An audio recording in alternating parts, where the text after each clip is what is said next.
Joining us now on the line is Ann Coulter, the New York Times bestselling author of In Trump We Trust. Ann, thanks for being with us here on the Howie Carr Show. Good to talk to you, Howie. Well, you want some dreamers in the news? Yeah, I tweeted one out last week, an attractive one, too.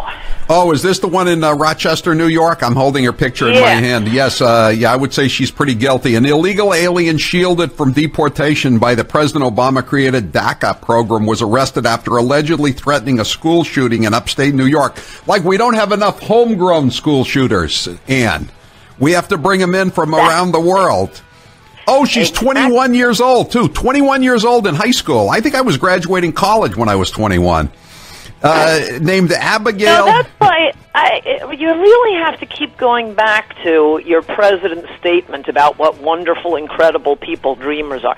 He has no idea what he's talking about. His, signature issue that won him the presidency. Everyone hates dreamers. They're going to be just run us in multiple billions of dollars just for the diabetes treatments. You could save 10 and get every genuine valedictorian.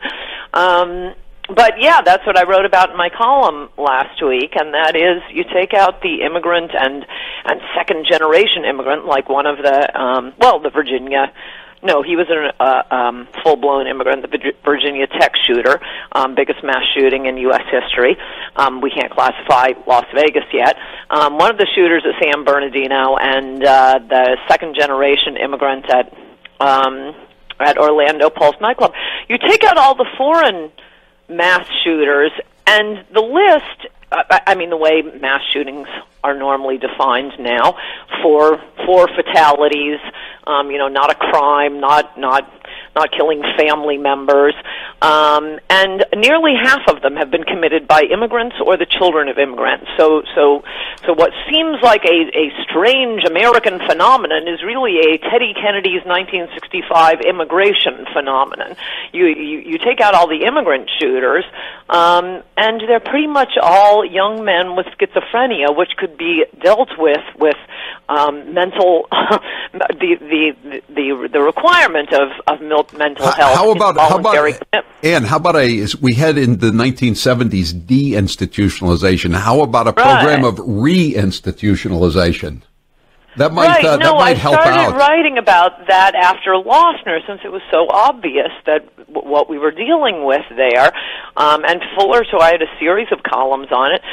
Fuller Torrey has written about this, and it's stunning how the uptick, not just in mass shootings, but really disgusting murders. The main victims of paranoid schizophrenics are their mothers.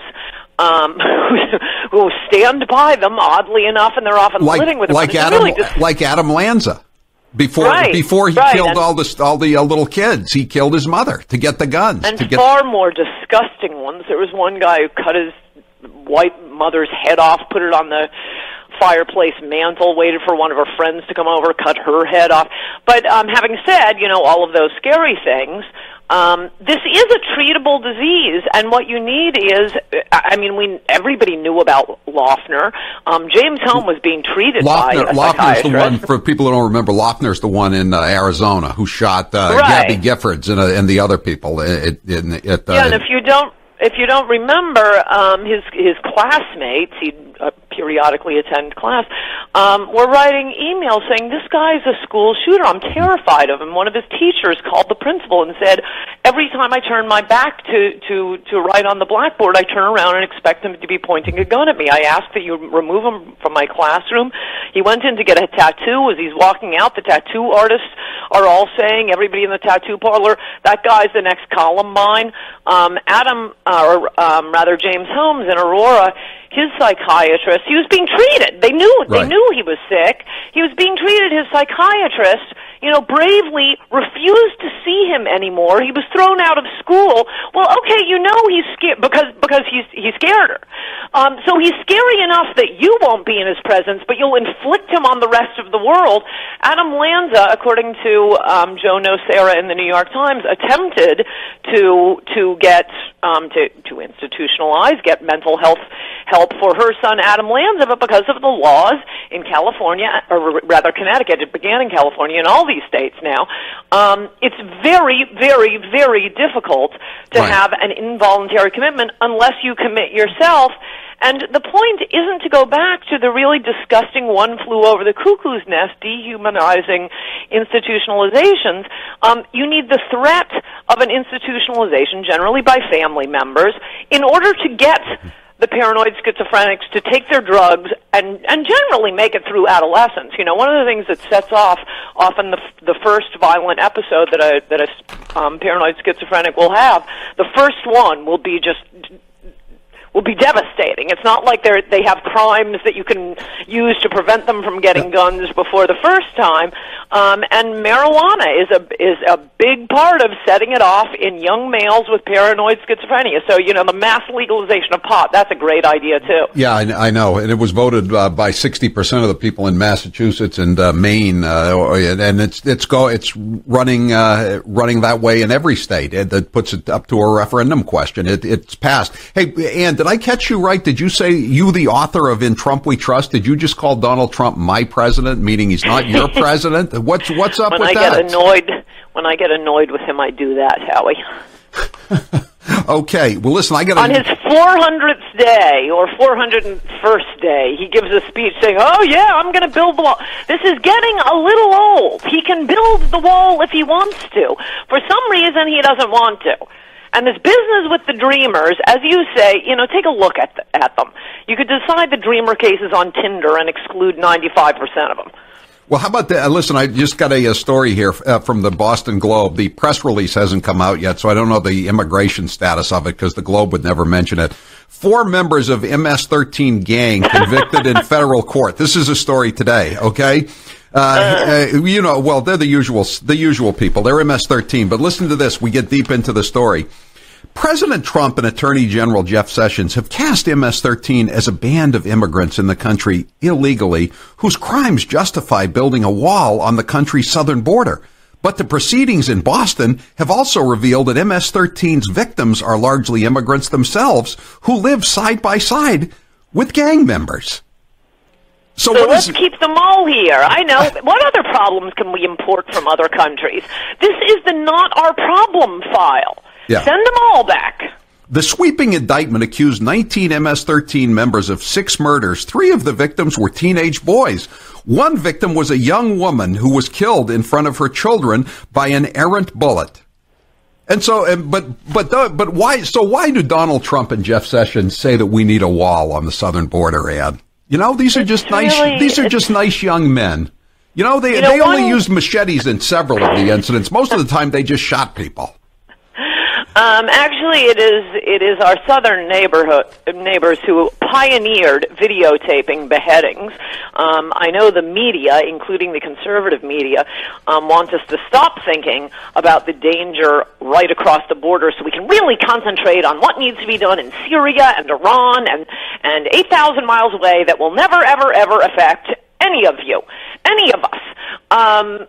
So they're always, the videotape beheadings, but as I described in Adios America, one of the famous ones going around Facebook that, you know, Facebook had to intervene and say, okay, I'm sorry, we're going to take down some content. Videotaped beheading. Oh, no, actually that wasn't ISIS. That was an old videotape beheading from the Mexican drug cartels. They've been doing it a lot longer. They will roll heads down dance floors at discos. No, we're talking about a bloodthirsty enemy, but our media doesn't want to tell us about it because they want to wreck America. One fun thing about their wrecking America, by the way, though, I'm already sort of looking at the horizon of Trump not deporting a single dreamer and not building the wall and just thinking what kind of fun I'm going to have when the country is finished. Number one, so glad I don't have children. Number two, Democrats always thought this is fantastic. We will have hegemony forever. Again, as I described in Adios America, Patrick Reddy, longtime Democratic consultant, called the 1965 Immigration Act the Kennedy family's greatest gift to the Democratic Party. So they've all been thinking, yep, we're sitting pretty. We won't even have to campaign anymore. Before the first vote is cast on election day, we will have 40% of the vote, and moving in on 50%. But you notice how everyone notices this without realizing what the import of it is. All these Democrats are, well up in their 70s. All the most, prominent, Dianne Feinstein, Pelosi, Bernie Sanders, Schumer's up there. All of them are so old. Biden. Why is that? Because this is the last of the white Democrats. Right. And California just threw off Feinstein to get the new brown Democrat in. Right, who by the way was a roommate of one of the #MeToo legislators in Sacramento. I mean, he's a little bit on the shady side himself, Hey, listen, Ando, they're not just chopping heads off and all this. I don't know if you saw the pictures out of Boston. There's this gang of off-road vehicles and dirt bike types, that go around. They run up and down in the city streets, but they went onto the expressway in Boston on Saturday, and they just created total havoc. The state police were having to chase them across multiple lanes. They were fighting with them on the interstate highways, et cetera, et cetera. I got the charges here today. Here we have a man from Lawrence, Chris Casaba, unlicensed operation, no inspection sticker. You think what is his immigration status? I wonder. Here's one from North Attleboro: driving an uninsured motor vehicle, driving an unregistered motor vehicle, unlicensed operation. These guys held up traffic in the city of Boston on Saturday afternoon. Total traffic gridlock as the cops are chasing these guys across the interstate highway. Gustavo Arcina Rosa, 22 of Saugus, driving an unregistered motor vehicle. So they're just tying up the highways that Americans can't be bothered tying up anymore with their little fun and games. No, California has been living with this for quite a while. But at least California will soon have the representation it deserves instead of these old white Democrats. They're gone.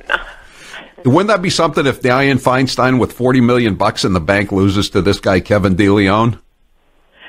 I mean, I think she'll probably win. And by the way, as far as Democrats go, your listeners are going to call in and denounce me, but she's always been one of my favorites because, I mean, she's almost in many ways the molecular opposite of Hillary Clinton. She really did do it on her own. She was mayor of San Francisco. That's a serious job. She was always a very serious politician. And interestingly, back when I worked for the Senate Judiciary Committee, boy, was she good on immigration. Way better than my senator was, even. In fact, even Boxer was, but Di-Fi was much smarter. But she saw the demographics of her state and yep. Flipped. I mean, she hasn't made a big issue of it, but she did flip. Yeah, and it's not helping. And how's it paid off, Di-Fi? We know the answer. Exactly. Yeah, she was the last one to go up the steps of the guillotine. Hey, Ann Coulter, author of In Trump We Trust. Thanks for being with us. Talk to you next week. I'm Howie Carr.